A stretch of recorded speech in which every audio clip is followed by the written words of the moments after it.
Bienvenue sur la chaîne Le Royaume intérieur. Je suis votre hôte, Julie Deka. Aujourd'hui, je suis très émerveillée de vous présenter un des meilleurs, d'ailleurs pour moi, enseignements de Neville Goddard intitulé « Vivre à la fin ». Traduction et narration par Julie Deka. Vivre à la fin.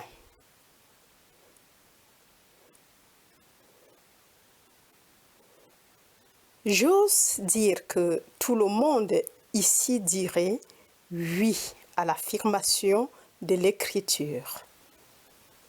Avec Dieu, toutes les choses sont possibles. Marc 10, 27. Je ne pense pas que tu serais ici si tu ne croyais pas en Dieu et au Dieu pour qui tout est possible. Mais peut-être nous arrêtons-nous là et nous séparons l'homme de Dieu. Et mon but est de te montrer que nous ne sommes pas deux, que nous sommes un, que Dieu est réellement devenu homme pour que l'homme puisse devenir Dieu. Tu t'imagines en train d'avoir une merveilleuse affaire et puis vient le jour où un bâtiment est à vendre et où tu n'as pas un sou en poche et un homme, pas un parfait étranger, mais un homme entre et te demande tout à fait amicalement: vas-tu l'acheter? Et sachant que tu n'as pas un sou, tu lui dis comme le ferait un ami à un ami: avec quoi? Et puis il dit: eh bien, j'ai de l'argent. C'est seulement à la banque et je ne tire rien de cela. Tu dis: eh bien, je n'ai pas de garantie. Mais il dit: je t'ai observé. Tu es une personne honnête. Ta famille, ils sont honnêtes. Je pense qu'ils le sont. Voudrais-tu que je l'achète pour toi et que mon avocat fasse une offre? S'ils savaient que je fais une offre, qu'ils savent que j'ai de l'argent, ils feront une offre. Et donc, je l'obtiendrai au prix le plus bas en faisant appel à un avocat qui représente plus d'un client et ils ne savent pas qui il représente. Et il fera une offre. Es-tu prêt à le prendre quel que soit le prix? Et tu dis: oui, je vais le prendre, mais je n'ai pas de garantie. Tout ce dont j'ai besoin, c'est de ta signature selon laquelle tu payeras simplement 6% du prix, quel que soit, et tu réduiras ensuite ce principal sur une période de 10 ans. D'accord? Oui. Alors, signez ici et nous verrons si nous pouvons l'acheter. Ce jour-là, tu es propriétaire de l'immeuble et tu n'as pas un sou quand tu es propriétaire de l'immeuble ce jour-là. Tu n'avais que ta signature sur un morceau de papier. Au bout de 10 ans, tu lui rembourses son capital, tu le réduis chaque année, tu lui verses 6% sur le capital restant et tu réduis le tout au bout de 10 ans. L'homme est mort 20 ans plus tard et te laisse 150 000 € en espèces, exemptes d'impôts, ainsi que quelques maisons et de nombreux biens personnels. Pendant ce temps, tu continues dans cette affaire et elle se multiplie. Et cette année-là, c'était en 1922 et 1924. Nous sommes aujourd'hui en 1968. Ce bâtiment, je parle en termes de faits, ce bâtiment de 1924 n'existe plus aujourd'hui. Il n'a coûté que 50 000 $. Il a été remboursé et remboursé. Une banque, il y a 3 ans, a acheté la propriété. L'immeuble était pourri. A acheté la propriété pour 840 000 $ en liquide et sans plus-value de 50 000 à 840 000 $. Entre-temps, l'entreprise s'est étendue à toutes les autres îles, de sorte qu'aujourd'hui, tu ne pourrais pas les acheter pour 15 millions d'euros. Tout cela est le fruit de l'imagination et cela remonte à l'imagination qui a précédé l'offre d'achat de cet homme.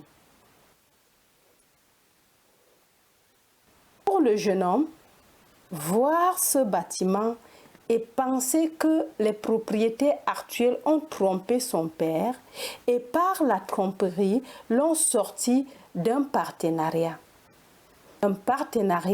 junior. Et il a été ému, non pas pour se venger, mais pour prouver qu'il avait vraiment quelque chose en lui et qu'il pouvait réussir malgré cette tromperie. Ainsi, chaque jour, il voyait sur ce chapiteau non pas leur nom, mais le nom de sa propre famille, et il le voyait dans les yeux de son esprit parce que tu ne pouvais pas prendre leur nom et le traduire et le faire épeler le nom de famille de cet homme. Mais il a vu.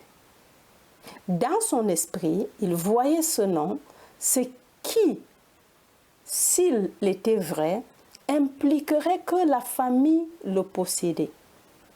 Il a fait tous les jours, 2 fois par jour, pendant 2 ans. Et puis, il est arrivé soudainement, de nulle part, et tout cela a été rendu possible. Et aujourd'hui, ils sont partout dans les îles et ils n'ont pas de partenaire.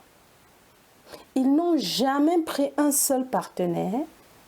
Ils n'ont jamais vendu un seul morceau de leur action en dehors de la propriété familiale. Tout cela par imagination. Maintenant, je sais de quoi je parle parce que je suis un membre de cette famille. Je parle de ma propre famille. Je n'ai pas un oui-dire. Je le sais. Mon deuxième frère, Victor, c'est dans son imagination que tout cela a commencé à fleurir. Et il travaille toujours par imagination.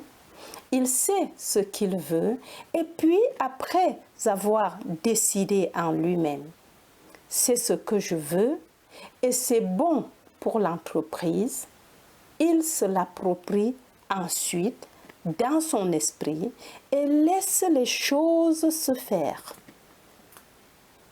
Wow. Comme nous le dit l'Écriture, la vision a sa propre heure désignée. Elle mûrit, elle fleurira. Si elle est longue, attends, car il est sûr et il ne sera pas en retard. Habakkuk 2, 3. Lis cela dans le livre de Habakkuk. Voici la véritable traduction de ce passage dans Habakkuk.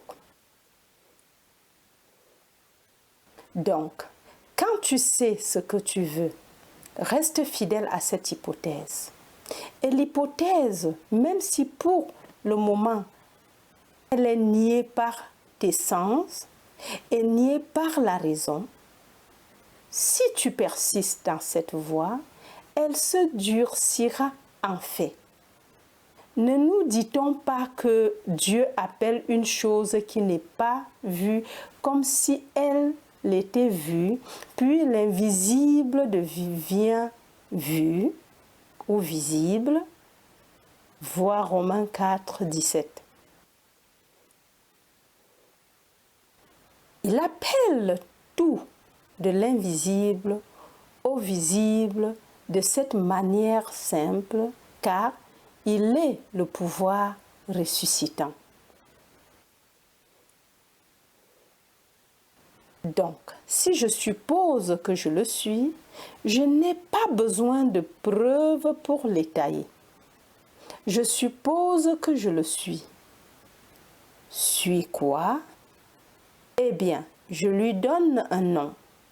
Et après lui avoir donné un nom, lui avoir donné une forme, lui avoir donné une définition, en restant en lui, je le ressuscite.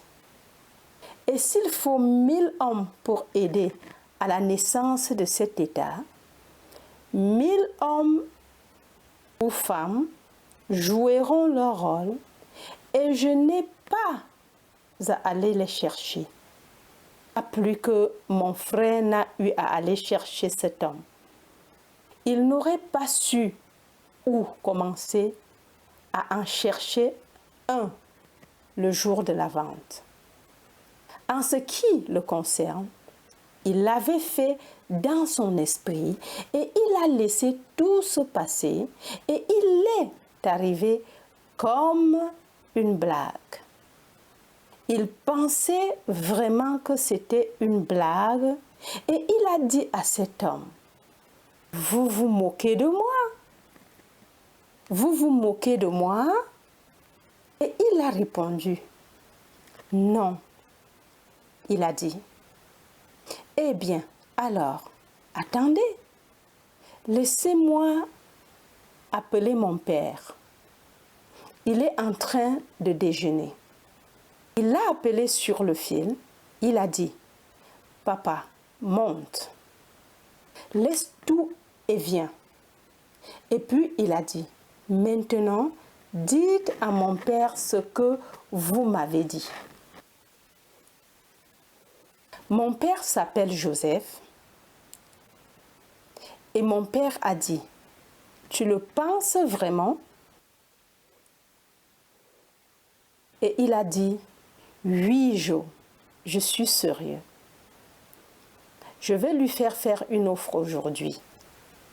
Tu mets ta signature ici et ton fils Victor met sa signature. C'est tout ce dont j'ai besoin. » C'était l'amitié de toute une vie. Donc, quand cet homme est mort, il ne devait rien à mon frère Victor. Il aimait tellement l'amitié et le sentiment de décence qu'il avait avec mon frère Victor, qu'il lui a donné 150 000 € en liquide et c'était exempt d'impôts. Et les maisons, tout était exempt d'impôts. Et cet immeuble qu'il a acheté pour 50 000 € a été vendu il y a 3 ans à la Banque de Nouvelle-Écosse. Ils l'ont démoli et ont construit une belle structure.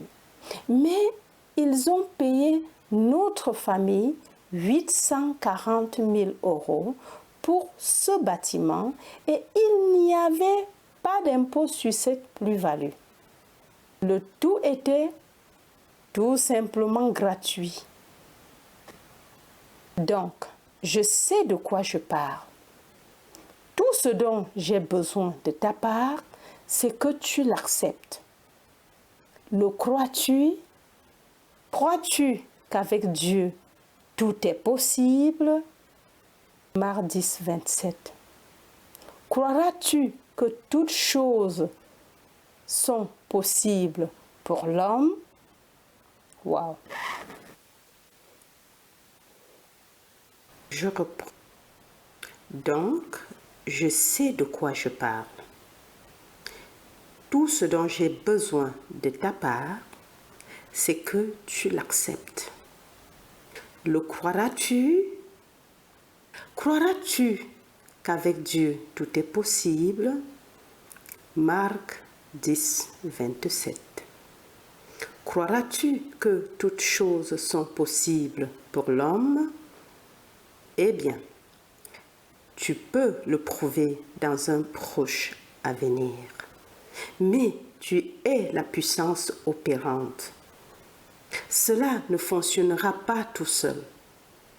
Si tu oses supposer cette nuit même que tu as un meilleur emploi que celui que tu occupes actuellement, ou que tu as un revenu plus important, tu pourrais être licencié demain. Ne t'inquiète pas. À la réflexion, tu verras qu'il était nécessaire de t'orienter vers la réalisation de ton hypothèse. Tu pourrais être licencié et je n'aurais pas de chagrin si tu me disais demain, « Eh bien, j'ai fait ce que tu m'as dit. Tu sais ce qui s'est passé? J'ai été renvoyé. J'ai vu cela. Il faut que quelqu'un te vire pour que tu aies un meilleur emploi. J'ai vu cela à maintes reprises. Je ne quitterai pas ce travail. Tu peux être promu dans le poste ou tu peux être invité par une autre entreprise qui est en compétition à les rejoindre. Je ne sais pas comment cela se passe. Je sais seulement, si tu restes fidèle à l'hypothèse, cela va se produire et tu vas être promu vers l'accomplissement de l'état que tu as osé supposer être le tien. Je pourrais te raconter des innombrables histoires de cette nature. Alors, ici, je dis, demeure à la fin. La fin est le point de départ, car si j'ai vu mon nom sur le chapiteau, c'est la fin. Je n'attends pas que l'incident se produise dans mon monde pour passer de l'un à l'autre, pour y arriver. Je m'attarde sur la fin. Donc, si je vais jusqu'à la fin, qu'est-ce que ce serait si c'était vrai? Donc, si je vais jusqu'à la fin, qu'est-ce que ce serait si c'était vrai?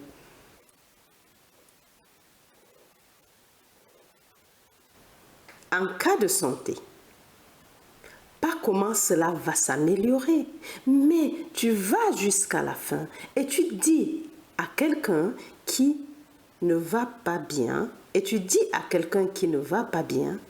dans ton esprit, tu lui dis, tu sais, je ne t'ai jamais vu aussi bien.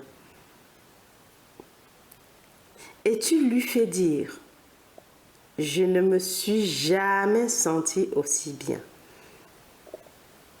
Voilà qui confirme ce que tu vois. Tu dis, je ne t'ai jamais vu aussi bien, et tu les entends te dire, eh bien, je ne me suis jamais senti aussi bien.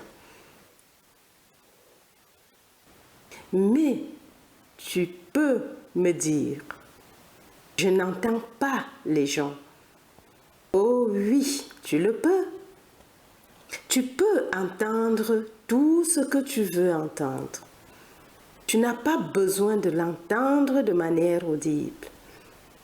Écoute en ce moment même. Il se peut que tu ne puisses pas siffler un ton. Peut-être que tu ne peux pas porter un air de quelque manière que ce soit. Tu ne peux pas jouer d'un instrument. Tu ne peux pas siffler. Tu ne peux pas chanter. Eh bien, peux-tu imaginer maintenant que tu entends l'hymne de la bataille de la République? Écoute, ne peux-tu pas l'entendre? Ne peux-tu pas l'augmenter de 1000 voix, de 10 000 voix? Les as-tu entendus aux funérailles du sénateur Kennedy? Les as-tu vus à la télévision? N'était-ce pas émouvant lorsque l'orgue a commencé à s'écailler et que soudain cette belle voix douce l'a chanté et que tout est devenu, eh bien, le vaste monde de la télévision en était rempli. Je doute qu'il y ait eu beaucoup d'yeux secs quand il a fini de chanter l'hymne de la bataille de la République. Je ne peux pas chanter, je ne peux pas siffler un air, mais je peux rester à écouter et à entendre tout ce qui se passe. Si j'essaye de le reproduire avec ma voix, je ne pourrais pas le faire. Mais je peux entendre sa voix pendant qu'il le chante. Tu peux entendre la voix de n'importe qui. Tu peux entendre la voix de l'orateur. Ce soir, seul, tu peux entendre ma voix et tu peux mettre sur ma voix ce que tu veux entendre et moi, à ton insu, je me retrouverai à te dire quelque chose va se passer pour confirmer ce que tu entends. Ainsi, tu peux le faire pour le meilleur ou pour le pire. Je te conseille, fais-le pour le bien. Mais le choix t'appartient. Tu peux faire du mal et tu peux bénir. Mais ne fais pas de mal. Fais preuve d'imagination, toujours avec amour, pour le bien des autres. Mais te dire que tu ne pourrais pas le faire pour blesser est stupide parce que tu peux blesser. C'est à toi de décider.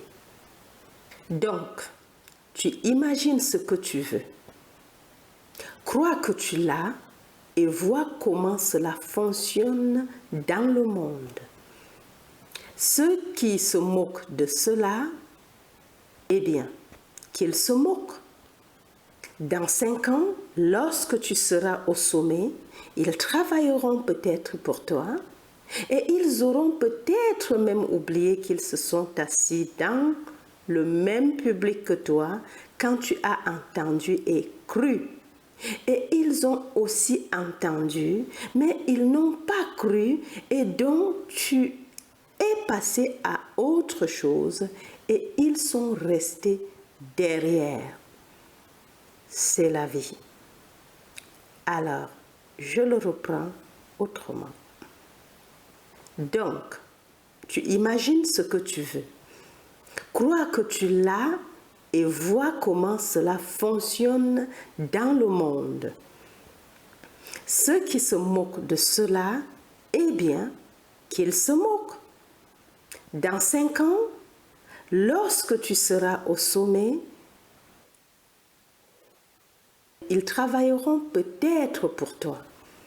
Et ils auront peut-être même oublié qu'ils ont écouté la même narration que toi quand tu as entendu et cru. Et ils ont aussi entendu, mais ils n'ont pas cru. Et donc, tu es passé à autre chose et ils sont restés derrière. C'est la vie. Mais il n'y a qu'un seul pouvoir créatif dans l'univers. L'Écriture nomme cette puissance comme étant Dieu. Jésus-Christ, le Seigneur. La même puissance. Parce qu'il n'y a pas deux dieux, il n'y a pas deux seigneurs, il n'y a qu'un. Et ce Christ unique habite en nous. Il ne s'est pas approprié un seul homme comme l'enseignent les prêtres du monde. Il te parle d'un seul homme et il désigne un homme qui diffère de tous les hommes. Il n'habite pas un tel homme ou femme. Son désir était de sauver l'humanité et donc il demeure en nous. Pas en cet homme ou femme en particulier. Pas dans cet homme ou cette femme en particulier. Il n'est pas devenu un seul homme ou femme, demeurant dans un seul homme ou femme. Encore. Il n'est pas devenu ce seul homme, demeurant dans un seul homme. Ne laisse personne te dire que le Christ en toi diffère du Christ et laisse-les nommer n'importe quel homme qu'ils veulent. Il ne peut pas être différent. S'il y a un autre Christ que celui qui est crucifié en nous, qui est ressuscité et qui continue à ressusciter dans l'humanité, c'est un faux Christ. Et les enseignants qui enseignent un Christ extérieur, objectif et différent, sont de faux enseignants. Le Christ est à l'intérieur et il s'élève à l'intérieur. Alors, tu sors et tu le mets à l'épreuve. Mets-le à l'épreuve à l'extrême. Le Christ en nous et non pas dehors est l'espoir de la gloire. Amen. Donc, cette parole dont je parle est la parole d'ailleurs, sa vraie définition et signification. Au début, il y avait un sens à tout cela, et ce sens était avec Dieu. Et Dieu lui-même était le sens. Jean 1:1. Il y a un but. Il y a un plan derrière tout cela. Il a tout planifié tel qu'il est sorti et tel qu'il sera consommé. Et le but de tout cela est de s'éveiller en nous afin que nous et lui soyons un. Ainsi, il est réellement devenu nous afin que nous puissions devenir lui, Dieu. Cela semble incroyable, mais c'est vrai. C'est le but de la vie. Prendre l'humanité et l'élever jusqu'à Dieu pour qu'elle devienne Dieu. Il est donc devenu homme pour que l'homme devienne Dieu. Wow. Encore. Et le but de tout cela est de s'éveiller en nous afin que nous et lui soyons un. Ainsi, il est réellement devenu nous afin que nous puissions devenir Dieu. Cela semble incroyable, mais c'est vrai. C'est le but de la vie. Prendre l'humanité et l'élever jusqu'à Dieu pour qu'elle devienne Dieu. Il est donc devenu homme pour que l'homme devienne Dieu. Il est donc devenu homme ou femme pour que l'homme ou la femme devienne Dieu. Maintenant, ce soir, tu ne dois pas te limiter à toi-même. Prends un ami sans le consentement de l'ami, à son insu, et soulève-le. Connais-tu un ami qui est au chômage? Alors, vois-le comme un travailleur rémunéré et ne lui dis pas que tu peux te vanter demain. Ne te vante pas. Regarde-le simplement comme un travailleur rémunéré. Voici un de mes amis à Los Angeles et cet homme s'est fait aveugler sans ménagement par ses supérieurs qui lui ont dit qu'il n'était pas bon pour la terre et ils envisagent de le laisser partir. Ils vont le renvoyer. Cet homme n'avait aucun soutien en dehors de son travail et il avait une famille. Il a dit à son ami, « Eh bien, mon ami vit selon cette loi. » Alors il lui a dit, « Très bien, va ton chemin. » Il ne lui a pas dit ce qu'il allait faire. Encore.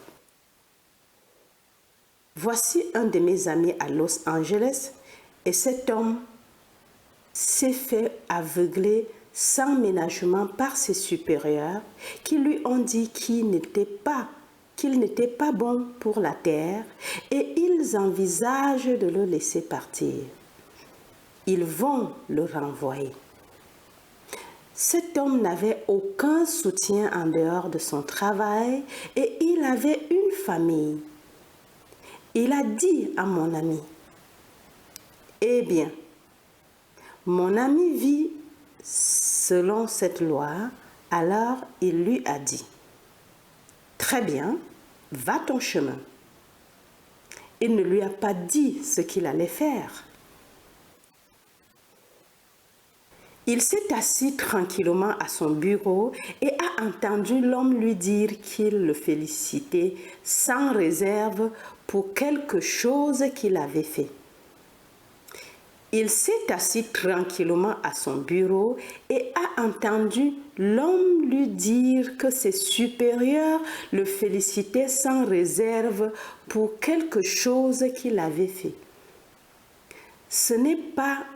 Il n'était pas 48 heures qu'ils ont complètement changé d'attitude envers cet homme en le félicitant pour quelque chose qu'il avait fait dans le monde de la publicité.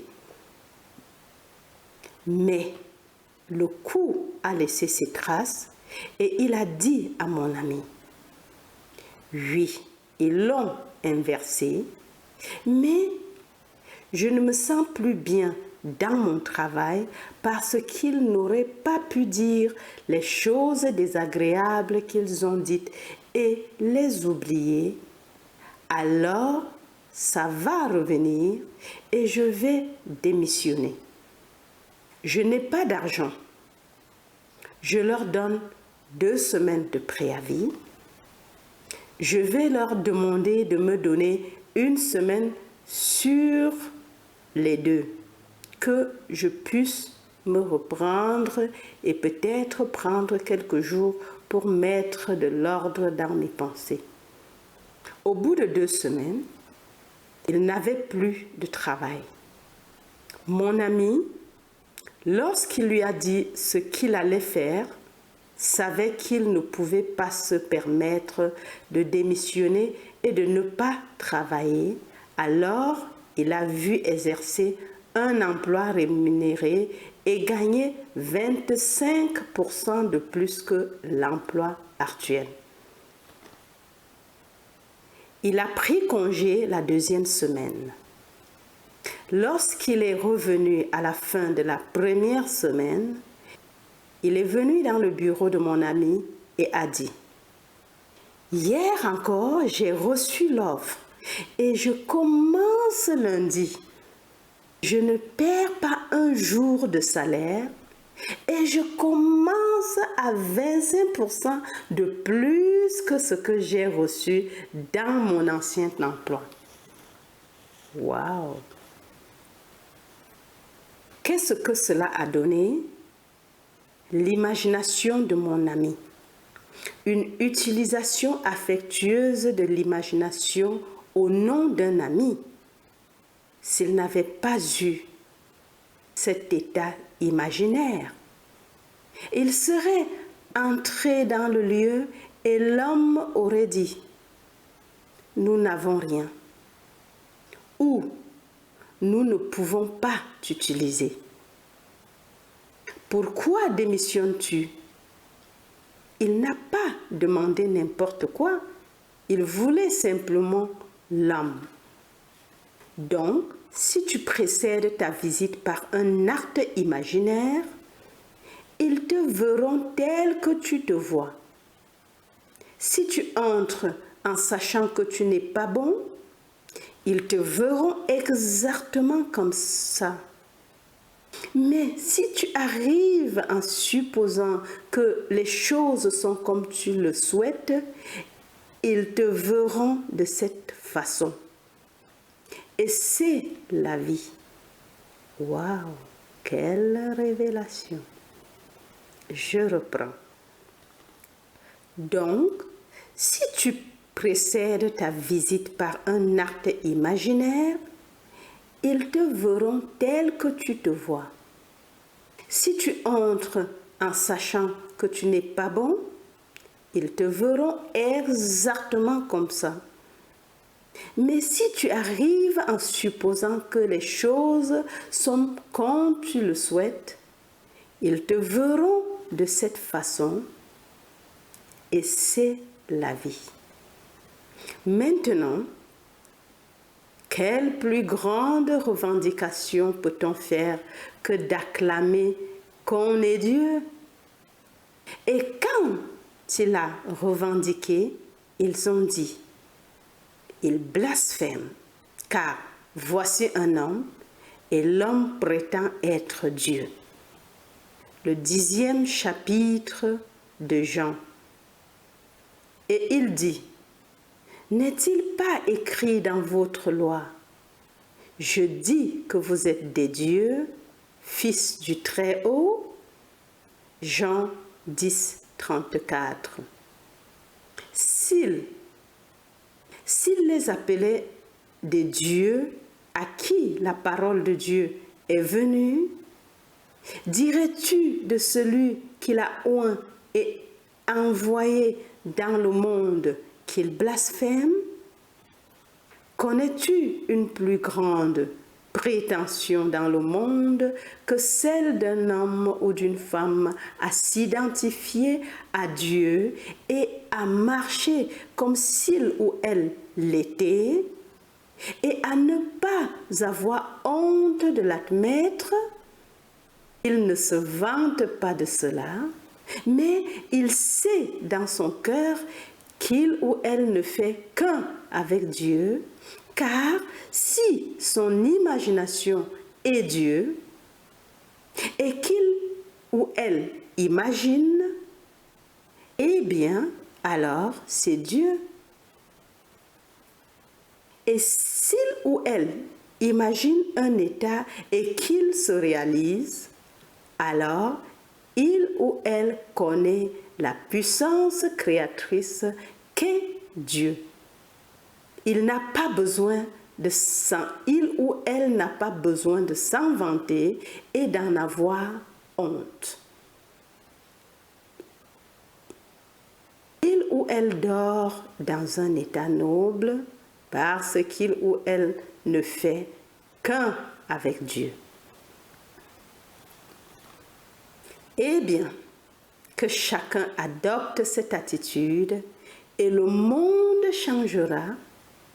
Il ou elle ne sera pas battu, mais tu peux prendre le vaste monde entier. S'ils se sentent esclaves et donnent-leur le monde, ils le voudront à nouveau demain.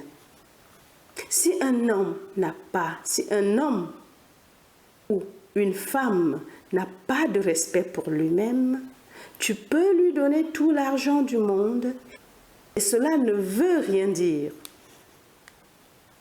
Cela est valable pour l'individu, pour une famille, pour une race de personnes, pour une nation. Je reprends. Eh bien, que chacun adopte cette attitude et le monde changera. Il ou elle ne sera pas battu, mais tu peux prendre le vaste monde entier.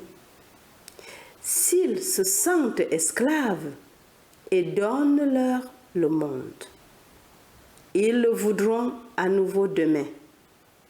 Si un homme ou une femme n'a pas de respect pour lui-même, tu peux lui donner tout l'argent du monde et cela ne veut rien dire. Cela est valable pour l'individu, pour une famille, pour une race de personnes, pour une nation. Comme l'a dit notre défunt président Hoover, la montée et la chute des idées détermineront la montée et la chute des hommes, la montée et la chute des nations, la montée et la chute des communautés. Alors, dis-moi l'idée qu'une communauté s'amuse d'elle-même et je te dirai quelle communauté elle est. Mais maintenant, change cette idée d'elle-même et tu changeras cette communauté. Laisse une famille se sentir importante en elle-même. Elle n'a pas besoin d'avoir un passé. Qui a un passé? Tu peux donc remonter assez loin dans le temps et presque tous ceux qui prétendent aujourd'hui avoir de l'importance auraient honte de ce passé et ne payent personne pour regarder ton arbre généalogique parce que tu vas les payer pour qu'ils l'oublient. Juste tout d'un coup, commence tout de suite et assume la dignité qu'est Dieu. C'est ton véritable passé, c'est Dieu, alors assume-le. Je prends ça pour moi. Waouh! Et ensuite, avec cette hypothèse, et si tu as des enfants, j'espère que tu en auras, eh bien, alors inculque cela à l'enfant. Inculque-lui tout cela dans son environnement et fais en sorte qu'il se sente important. Je reprends. Et ne paye personne pour regarder ton arbre généalogique parce que tu vas les payer pour qu'ils l'oublient. Juste tout d'un coup, commence tout de suite et assume la dignité qu'est Dieu. C'est ton véritable passé, c'est Dieu, alors assume-le. Et ensuite, avec cette hypothèse, et si tu as des enfants, j'espère que tu en auras, eh bien, alors inculque cela à l'enfant. Inculque-lui tout cela dans son environnement et fais en sorte qu'il se sente important.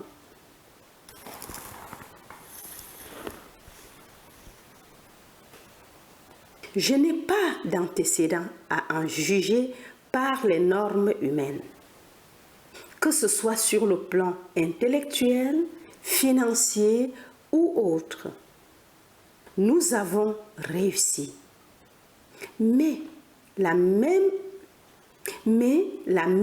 nous a inculqué que lorsque nous faisions quelque chose dont elle avait honte, elle nous disait: as-tu oublié que tu es un godard? Nous ne savions pas.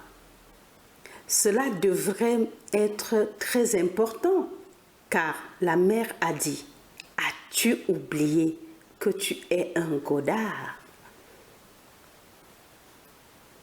Je n'ai jamais entendu dire que nous avions des antécédents, mais tout d'un coup, tu commences à sentir que tu dois être important.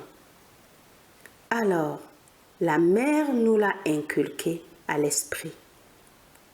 Elle a rendu le nom important, donc aujourd'hui, il est important.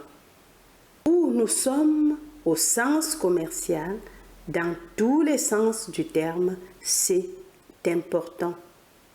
Mais la mère a fait cela et elle a épousé un homme qui n'avait pas d'antécédent et a pris son nom. Mais elle a fait en sorte que cela soit important.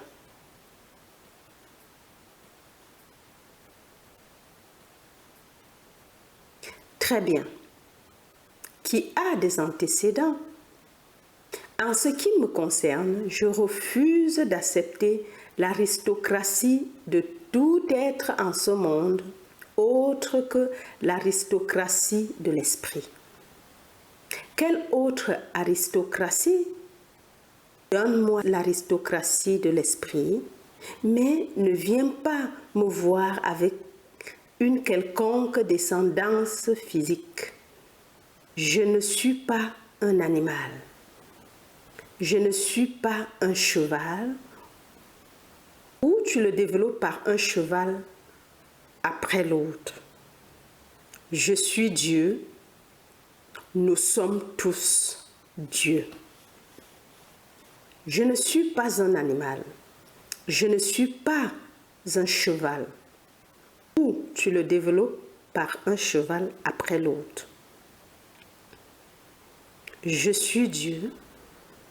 Nous sommes tous Dieu. Amen. Tu ne peux pas retourner au-delà de Dieu. Donc, si c'est le but de nous tous, eh bien, c'est notre racine et donc revendique-le maintenant.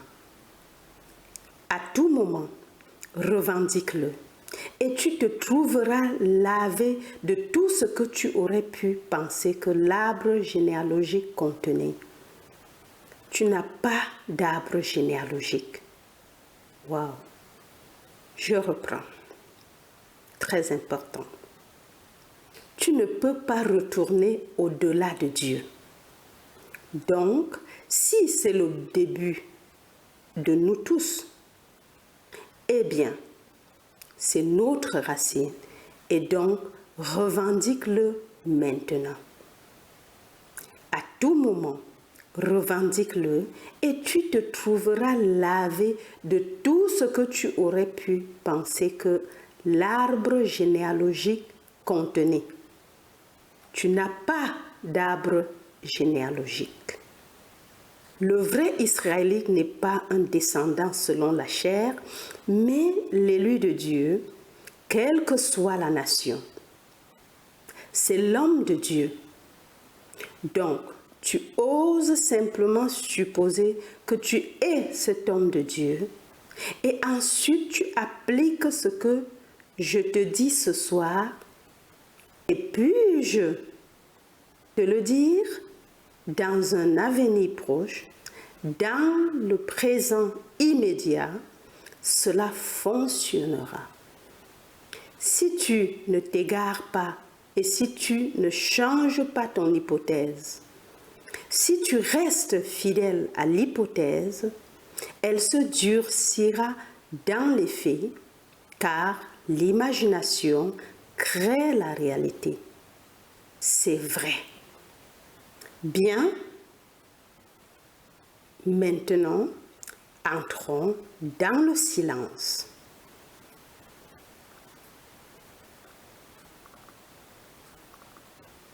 Bien, maintenant, y a-t-il des questions, s'il vous plaît?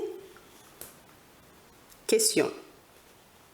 Hier soir, tu as dit que tu ne croyais pas à réincarnation. Alors, comment expliques-tu le fait que inaudible sur la cassette?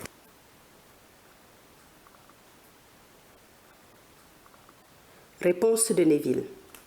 Ma chère, il y a un homme dans cet état aujourd'hui qui s'appelle Krishnamurti. Il était membre de la Société théosophique quand Annie Besant et Alcott et toute cette foule de dirigeants. Ce livre est toujours en cours d'impression. Ils ont publié un livre sans son consentement. Ils ont essayé de faire de lui un Christ, la réincarnation de Jésus-Christ. Il ne l'a pas nié. Il n'est pas allé à l'encontre. Il a permis. Et ce livre est sorti. Et il y a littéralement des centaines de photos en pleine page de ces soi-disant réincarnations du passé. Un homme, une femme, un homme, une femme, un Chinois, un Indien, un Oriental, un Caucasien, tout cela. Je ne pense pas qu'il ait inclus le nègre. Il ne les avait pas tout à fait intégrés dans ce dispositif. Et là, il est revenu en arrière, mais pas dans le nègre. Il était quelque chose de différent. Puis, quand il est devenu assez grand et assez courageux pour le nier, il a nié, mais ils avaient imprimé ces livres et ils sont toujours dans la bibliothèque et ils sont toujours dans les maisons des individus. Et maintenant, il va quitter le monde comme ils ont quitté ce monde. Et ceux qui viendront demain ne sauront pas qu'il a été refuté et ils iront le croire. Je te le dis, ma chère, tiens-toi en la Bible. Ce ne sont que des théories faites par l'homme dans un seul but, celui de gagner de l'argent. C'est cruel de dire cela, mais je ne peux pas laisser passer cela. 99% d'entre elles ne sont là que pour les euros. Cela semble cruel, mais je te dis ce que je sais. Je suis passée par de nombreux ismes. Cela n'a rien à voir avec la spiritualité. Tu es individualisé et tu tends toujours vers une individualisation de plus en plus grande. Tu ne perdras jamais ton identité. Tu te réveilleras un jour et tu seras le Seigneur Jésus-Christ lui-même, sans perte d'identité. C'est le grand mystère.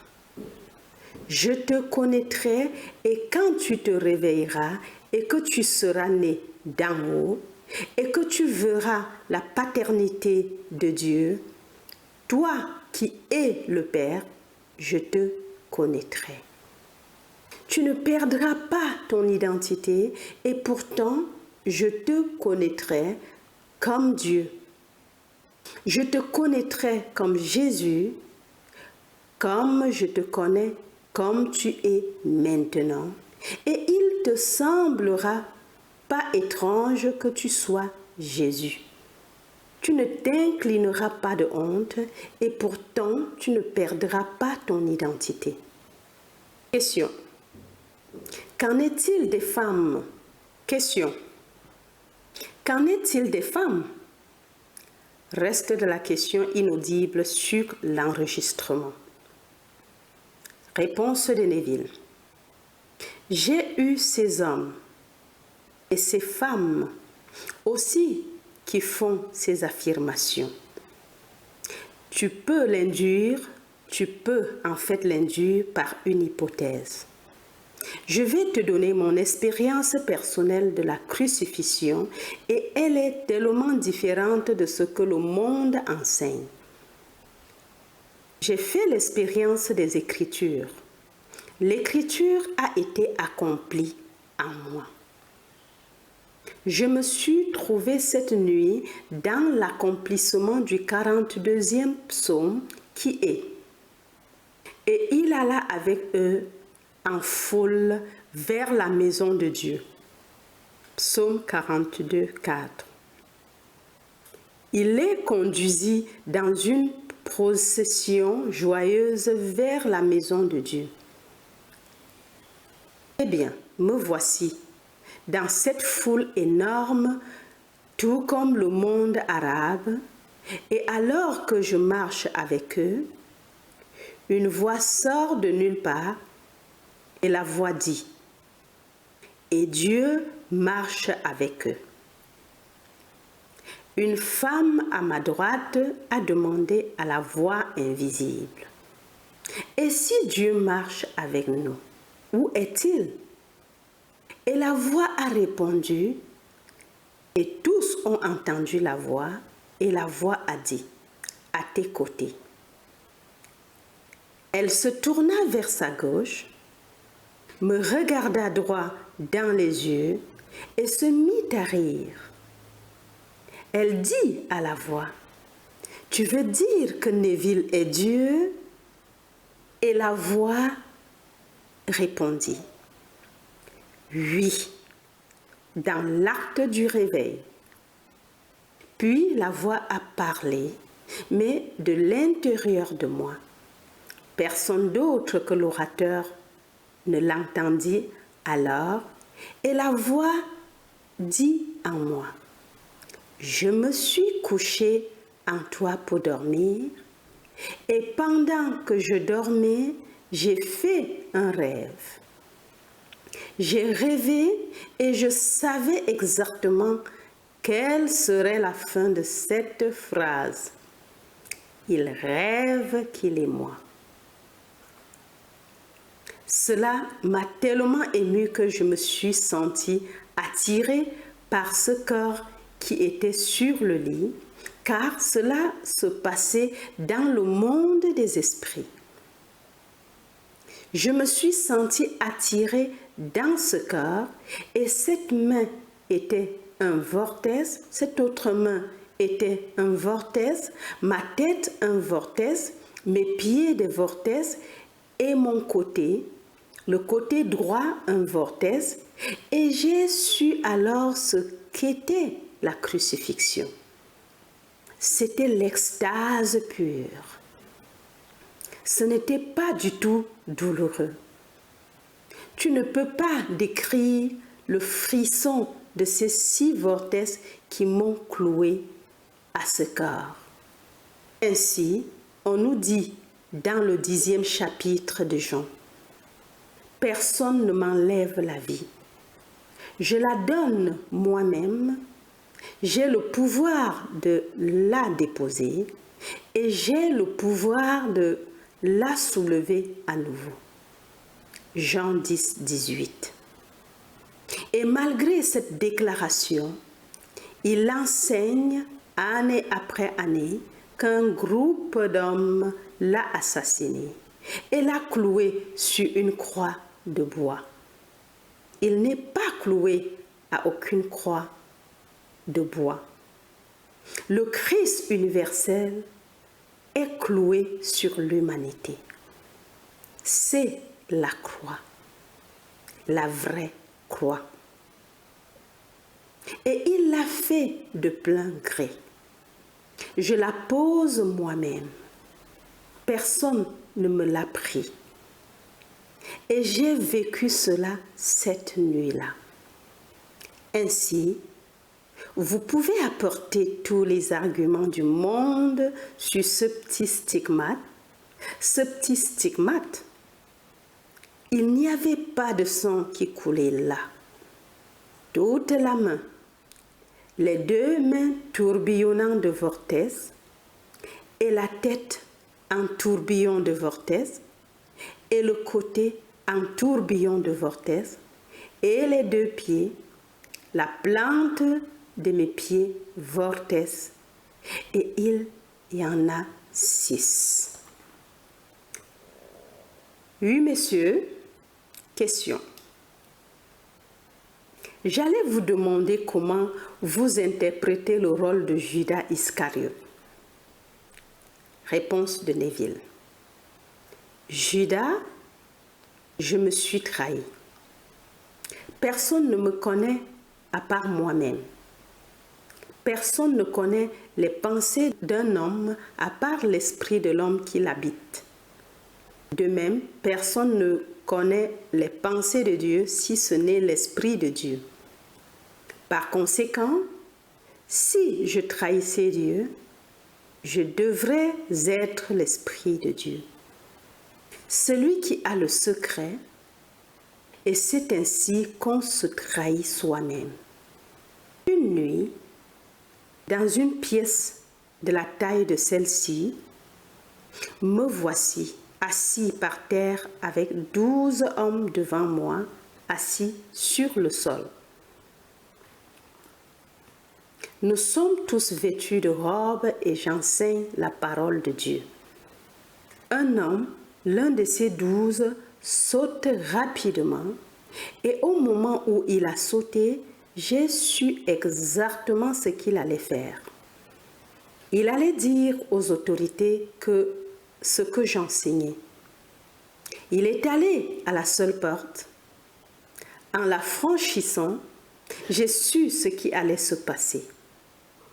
Un grand et bel homme d'environ 1,80 m, dans des robes très coûteuses, est entré. Debout, un homme d'environ 40 ou 44 ans. Il a marché tout droit sur le côté, s'est tourné à l'angle droit, a marché sur le côté, s'est tourné à l'angle droit et a marché au milieu. Mais en entrant, il faisait partie de cette autorité. Nous nous sommes tous levés. Il était l'un de ceux qui faisaient preuve d'une grande autorité dans cette communauté et nous nous sommes tous mis au garde-vous. Je me suis retrouvé face à mes 11 hommes. Il est descendu, s'est tourné vers moi, a pris un maillet et une cheville en bois et les a enfoncés dans mon épaule droite, coup après coup. Puis il a pris un instrument très pointu et d'un mouvement circulaire comme celui-ci, il a coupé mon manche, puis il a tiré et il a retiré le manche et l'a jeté. Et je l'ai vu d'une belle teinte bleu clair de bébé. Puis il a étendu ses bras de cette façon et il m'a embrassé et embrassé sur le côté droit de mon cou et je l'ai embrassé sur le côté droit de son cou. Et comme je l'embrassais, toujours en l'embrassant, toute la scène s'est évanouie. Voici le 53e chapitre d'Ésaïe. À qui le bras du Seigneur a-t-il été révélé? Ésaïe 53, 1. Tout cela n'est que symbolisme, mais tout cela est vrai. C'était la trahison. Car tu es maintenant cloué. La cheville entre, car comme on te l'a dit, je vais maintenant mettre sur toi toute l'autorité d'Israël et tu la dirigeras pour un temps. Alors je briserai la cheville et le poids que tu portes te sera enlevé. Mais qui a cru à notre rapport? Et à qui le bras de l'Éternel a-t-il été révélé? Ésaïe 53, 1. Il dévoile le bras droit qui est le symbole du pouvoir au moment où il se lève en toi et tu vas régner comme il régit et c'est l'histoire. Donc, toute l'histoire est vraie, mais ce n'est qu'une vision. Ce n'est pas une histoire séculaire, c'est une histoire de salut et le monde traite toute la Bible comme une histoire séculière et ce n'est pas du tout une histoire séculière. Tout cela se passe au-dessus. Il a dit, je suis d'en haut et tu es d'en bas. Tu es de ce monde, moi je ne suis pas de ce monde. Jean 8, 23. Et donc, tout le drame se déroule d'en haut. C'est un drame mystique. D'autres questions, s'il vous plaît? Questions inaudibles sur la cassette. Réponse de Neville. Eh bien, la liberté est cet âge. Personne n'est libre en mourant ici, car la mort ici est une restauration dans un monde comme celui-ci. Personne, peu importe qui tu es, tu pourrais avoir 90 ans maintenant, et si tu tombes en ce moment même, tu es ramené à la vie, pas comme un enfant, certains ont 20 ans, tu n'es pas vieux, tu es jeune, et toute partie manquante, dents, cheveux, membres sont tous restaurés, incroyablement neufs et inexplicablement nouveaux. Tu ne peux pas en rendre compte.